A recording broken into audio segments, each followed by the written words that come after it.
Hi friends, welcome back to the StoneburnerBooks YouTube channel. Today I am going to be doing some prep work for making a new a new Coptic binding. This week I'm going to be recording a formal tutorial on how to sew a single needle Coptic binding, and I thought I would live stream the actual process of making the pages and making the covers because it does take a while, and I like my formal sewing tutorials to be a little bit quicker. But I thought that it would still be helpful to see the parts of the process to get you to getting ready to sew. So the first thing I'm going to do today is make my pages. Since I'm starting completely from scratch, I am going to do a very simple um measurement. So I am using just regular 8.5 by 11 text weight paper, and I am going to cut it in half this way, and then fold each section that's left into pages. So it's a really easy formula to follow if you're going to do this yourself. So I wanted to make it simple, and we'll just make it easy so you have as few cuts as possible. I'm thinking about how many pages. I think I'm going to do 6 sheets per signature. So I'm going to grab 6 sheets now, and I'm going to cut these in half. That way I'll have 2 signatures totally counted out and sectioned out so that I am ready to go. It just makes it a little bit easier when I'm working on stuff like this. Okay, so I'm just going to use my grid lines here on my mat. I know that half of 11 is 5.5. So I can just make my cut right here at the 5.5 mark on my board.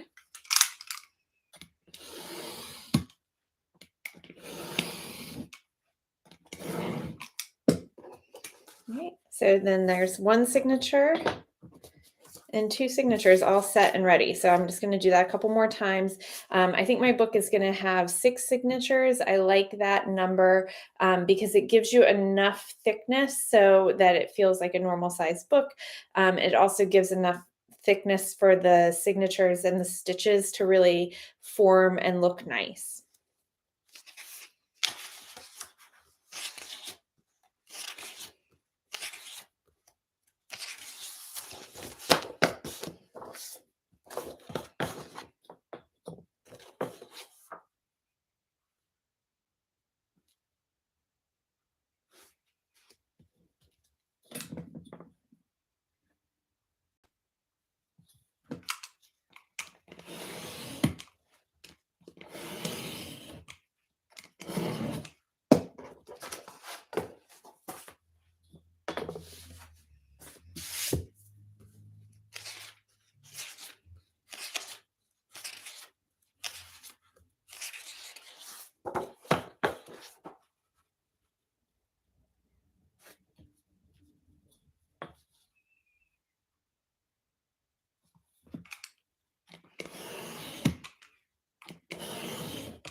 Okay, so I've got all 6 signatures cut. That was super quick.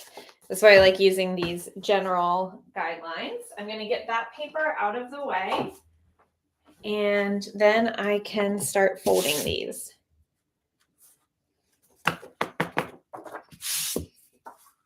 So I do like folding them just a couple sheets at a time. I feel like you get a little bit more crisp of a fold.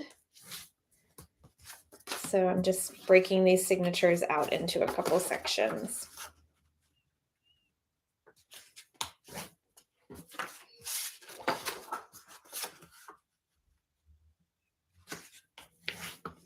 And then I'll just restack them.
right. So once these are all folded, they're pretty much done. You need to measure them. So we'll know what size covers to make, but then they can go under some weights to be pressed. I like to press mine out at least for overnight, if not longer. If the paper is thicker than text weight, sometimes you need to do it for a couple days or add more weights. But for these, I think they'll just go in overnight, and that should be enough, at least for the first pressing, because after the book gets sewn, then it'll be pressed again. And that'll just help. So you can see how wide and poofy this is. So pressing them will help them lay a little bit more flat. Okay, so we're going to measure how big these are. And I like to stack them all together the way that they'll be sewn and then put them on my smaller grid mat. And that way I can really see how much space it'll take up and kind of do an eyeball measurement. Let's see if I can show you here. You can see a little bit how those edges are going up and down, because as you fold stuff and stack them, the more pages you have stacked together, the more uneven the edge is there. Now, sometimes I will trim these flat and sometimes I will decal the edge so that it doesn't really matter. I am not bothered by the edges being like bumpy like that. Some people want a real crisp edge. So if you want to trim your pages, your ends, so that they're all nice and crisp, do that before you measure your pages, obviously, to make the cover. But I'm not going to trim mine down. I want them to have kind of that ebb and flow of the edge there. So I'm looking at mine, and I think that I'm going to make my cover 4.5 inches. Let me just get a piece of paper to write this down. 4.5 inches wide. And then let's see, I like to make my cover just a smidge taller on the top and bottom.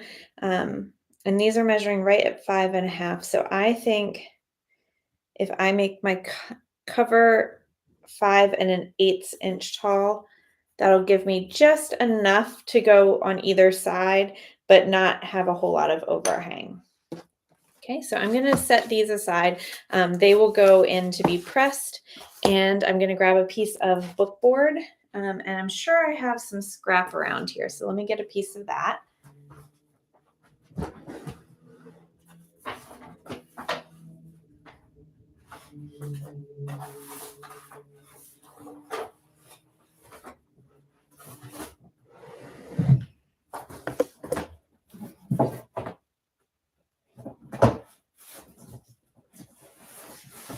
I'm going to see if this scrap piece is tall enough. Okay, perfect. It is. So let's see. I'm going to cut it lengthwise first and just mark it here.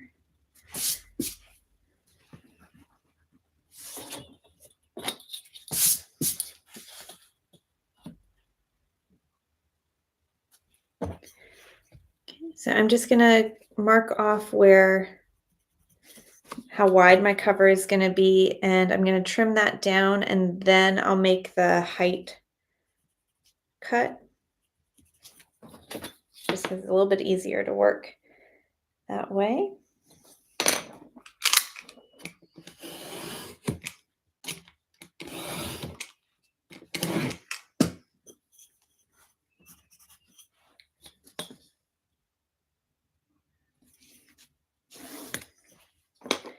All right, and before I make that final cut, I'm going to take my pages and just lay it over top and give it a look and see if I like how that is looking. I'm also going to do it on the other one that I've drawn out, because it doesn't always work out evenly. The saying measure twice, cut once, that's totally true in the bookbinding studio as well. So I like to make sure that everything I've drawn out and measured out really does work against the pages before I cut it down. Okay. All right, so I've got my 2 covers, I've got my pages, and now I'm going to want to put some cover paper on top of this. Like I mentioned at the beginning, these materials are going to I'm going to use them to record a single needle Coptic binding tutorial. So I want to make sure that I choose something that will show up on camera really well. Because of that, I'm going to use a solid color paper, and I think I'm going to go with a yellow cover. I just need to confirm that I have enough paper for it.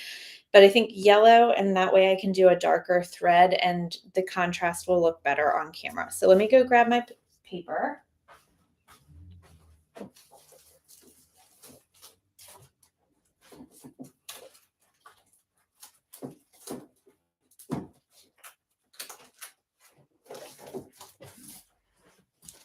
Okay, so I have this kind of like curry color, and I also have a lighter color. A sunnier yellow.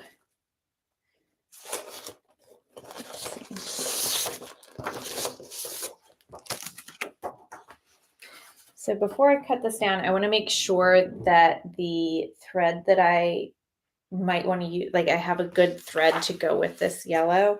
I could just use black. Oh, maybe this dark gray. I have a dark gray that I don't use for a lot. I'm wondering actually if I need a dark color here and a lighter color thread so it's easier to see how the stitches are going. This natural linen color might work. This like rusty orange.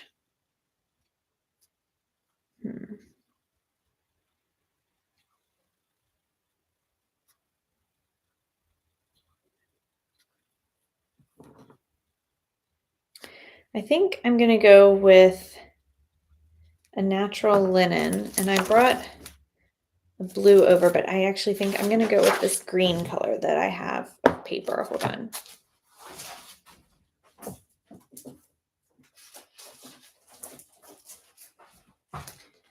Okay, so this green is kind of like a little bit of an earthy green. It's not exactly Kelly green, but I think that will work well as the cover. And then you'll be able to see this, although is that going to stand out? That's not going to stand out much against the white spine. Okay, I think I'm going to go with green because I can test out on camera once these are made, and either the dark gray would work or the rusty orange color would work.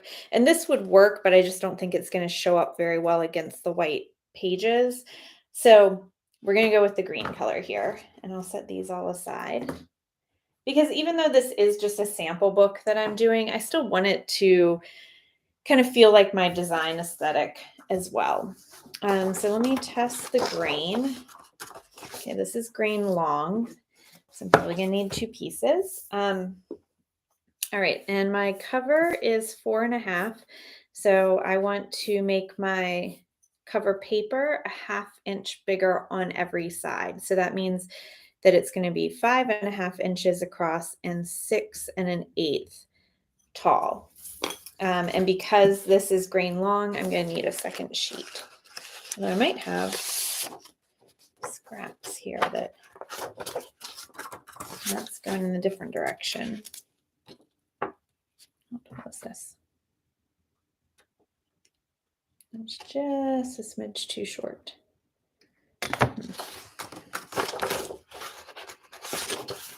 Yeah, this one I might just use this scrap piece. Oh no, that's way too short. Okay. I like to try to use as much paper and scraps as I can. But sometimes it makes your life harder if you don't use the right amount. So I'm not gonna try to use less when I need it to turn and do the fold over. Okay, so 5.5 inches.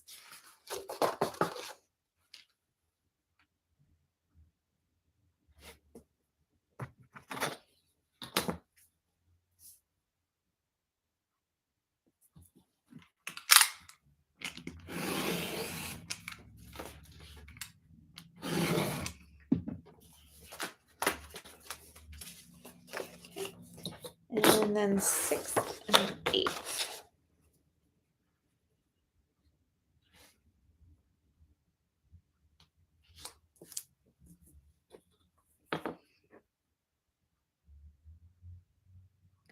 If you have any questions about what I'm doing, feel free to put them down in the comments. I can see when the comments pop up, and I'm happy to answer questions as they come up.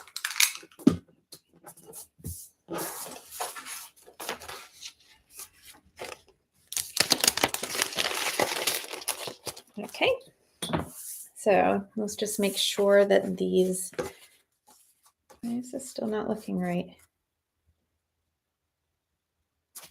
Oh, I know why this isn't looking right. Remember how I cut it? I cut it to 9 inches to get the width, but I never trimmed it down.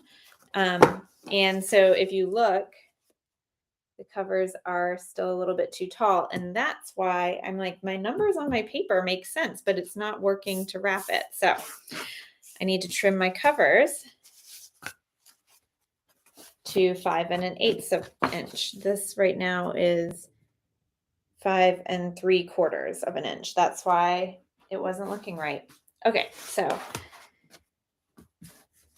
I had been planning to trim the whole height at the same time before I cut it into 2 covers, but I'll just have to do an extra cut right now. Okay, so that's lined up. I just want to take a look. Nope. Oh, 5 1/2. I wrote the wrong thing. It's not 5 1/2. It's 5 5 not 5 1/8. See? This is why we double check everything. Okay. Now let me put that down. Yep. There we go. Okay. We're cooking with gas now. Here we go.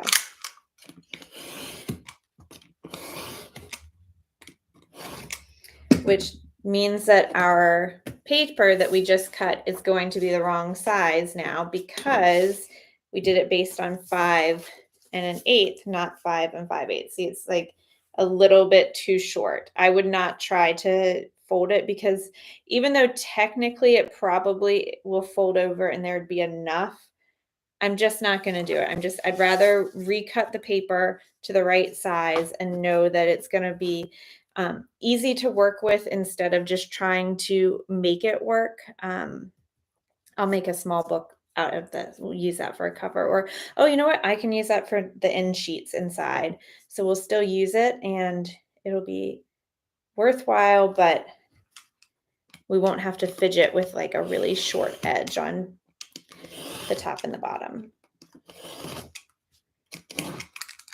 Okay.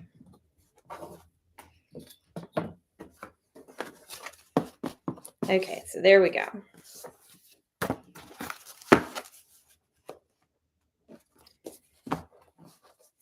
All right, so if you're following along at home, this is 8.5 by 11 paper cut in half and then folded so that your pages are 4.5 inches wide by 5.5 inches tall. And then your covers are going to be, oh no, sorry, your covers are going to be 4.5. These are probably about 4 1/4. And then your covers are going to be 5 5/8 inch tall. Okay. So that means that my cover paper needs to be 6 inches and 5/8 tall and 5.5 inches wide.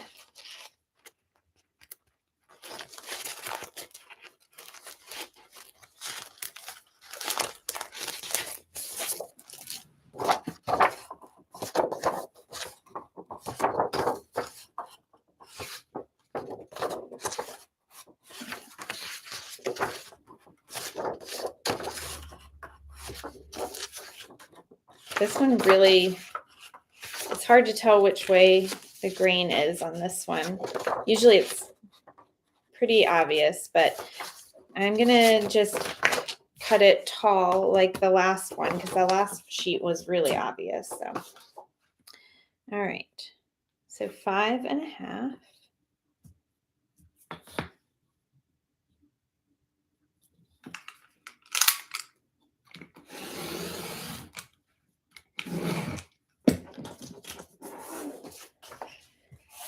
by 6 5/8.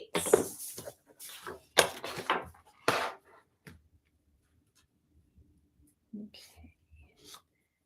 And before I cut this one down, now I'm going to put my cover on and just make sure that it looks like, yep, that's perfect. Okay.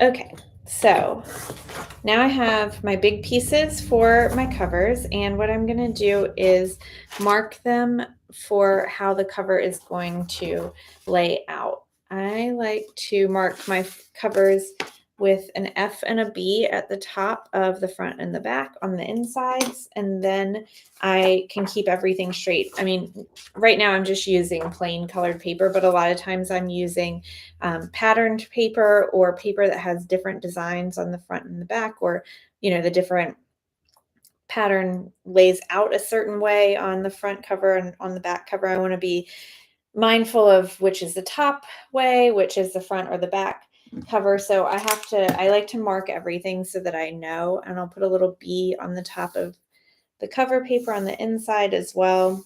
So I just can keep everything organized.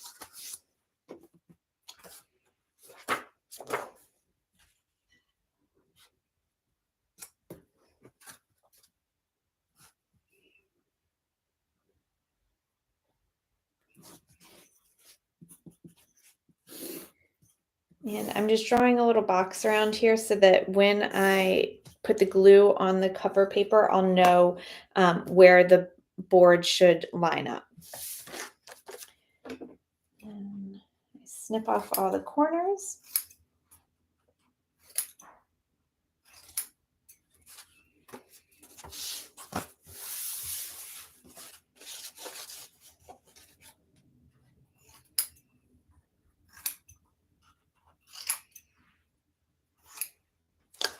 Okay, so the next thing that I need to do is put the holes into the book board where it's going to be sewn. And I believe that I have a template already set. So if you've watched any of my other videos, I make these punching templates for whatever I'm working on. Since this is a standard size that I use based off of an 8.5 by 11 sheet of paper, I have one already made. And so this is just, if you can see there, it's just a piece of cardstock paper, and then it has the holes already laid out. The one thing that I like to do is just confirm.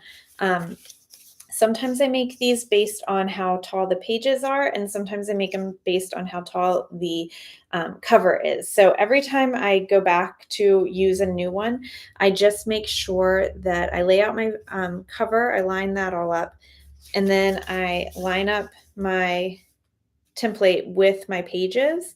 And then I put my pages on my cover where I want it to be. And I just make sure everything looks right. So I would hate to punch holes in my covers and then have the book pages not line up correctly, like if there's more space on the top and then there is on the bottom, stuff like that. So that's what I try to avoid and just try to make everything as even as possible.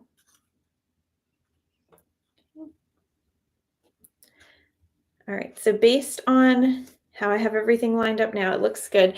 So I'm just going to get my awl and line it up on here where the holes are on my template. And I'm just going to push through. Now I'm not pushing through any of the pages right now. I'm just leaving them in place so I can kind of eyeball everything. So I've got my little first punch holes, and then I go back through from the other side and punch it. Now I know some people glue their covers up and then punch their holes through, but I like to do it this way so that when I'm gluing, I can push the paper into the hole. And I like having a gluey piece of paper go pushed in, and then I do it from the other side as well. I just feel like it kind of finishes it. And as you can see, there's some little bumps from where it has been pushed out. Now I'm going to sand those down, but I wouldn't know how to treat that if, if the page was already glued there, you couldn't really do anything about it being punched out. Okay, so now I'm just lining up the front and back covers, and I am punching those holes through just based on where I put the last ones. And then making the holes a little bit bigger now.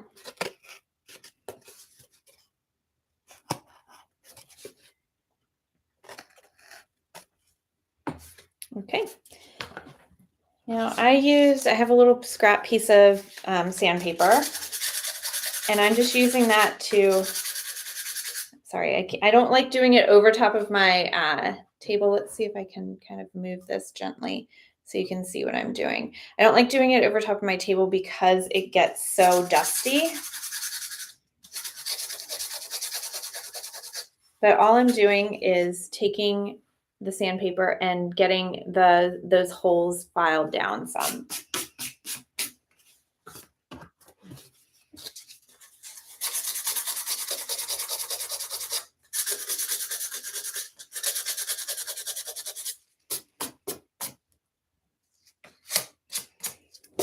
You can also use sandpaper if there's like a mess up on the edge or anything like that, just to help smooth out your book board. Okay. All right.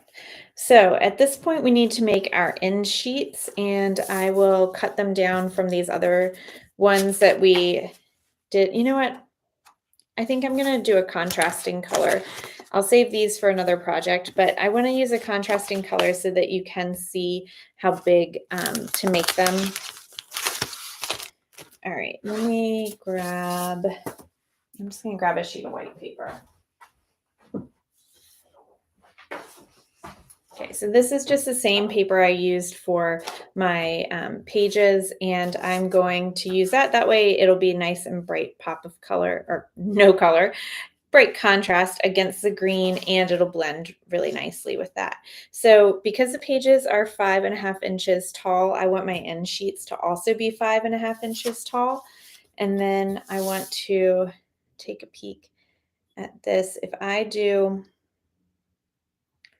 4.25 wide, that'll sit nicely on here. So let me do, let's see. Let's do 5.5 tall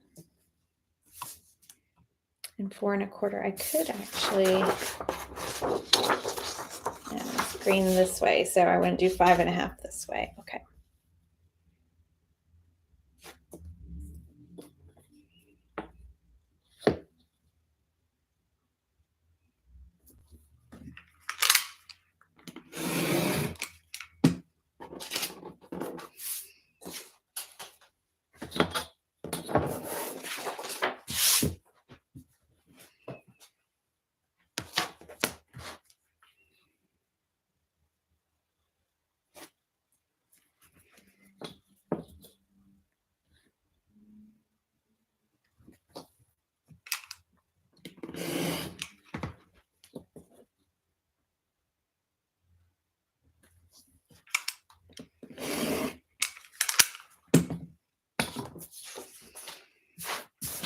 Okay, and then again, like everything else, I take it and I hold it up to there, and I take a look at it and see what I think.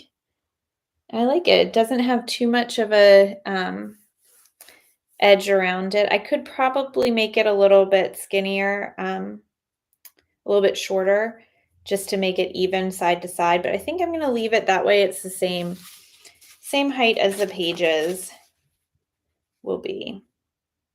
Yep. Okay, so that's everything that's prepared for the next step in this process, which is gluing everything. So I will make sure that I put all the measurements down in the description. So if you want to follow along, you can do that and you'll know what everything is, the way that the pages should be cut. Let me write this down: 4¼ by 5½ for end sheets. Okay, so my next steps are I'm going to take these 6 signatures, I'm going to take 3 and 3, and I'm going to fold them crisscross, and I'll put these under weights to press over night.